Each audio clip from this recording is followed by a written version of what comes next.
Mga bro, kung tingin nyo tapos na ang innovation sa military, think again, kasi ang US Navy, nag-level up na naman. Sa isang command and control exercise na pinangunahan ng Pentagon, nagpakitang gilas ang US Navy sa bago nitong paraan ng pagre-reload ng missiles ng kanilang Vertical Launch Systems, o VLS, habang nasa gitna ng karagatan. Oo mga bro, habang nasa dagat, walang uwi-uwi, dire-diretso ang laban. Alam naman natin na ang BLS ang puso ng firepower ng mga modernong warships, dito naka-deploy ang mga missiles for anti-air, anti-ship, and even land strike missions.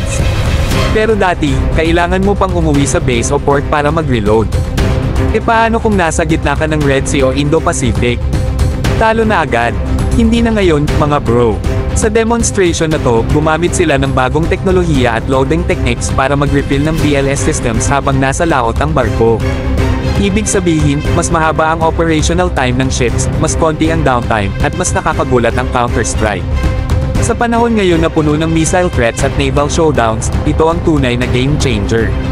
This isn't just flexing tech, mga bro, ito ay sagot sa growing concerns ng missile inventory sa mga conflict zones tulad ng Red Sea at Indo-Pacific.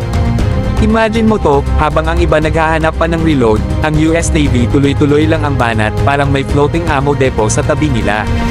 At kung iisipin natin, dapat may matutunan din tayo rito. Sa ating modernization efforts, lalo na sa West Philippine Sea context, kailangan din natin ng forward-thinking logistics at reload capability. Hindi lang puro barko at missiles, dapat may plano tayo kung paano magtatagal sa laban kapag naubos ang bala.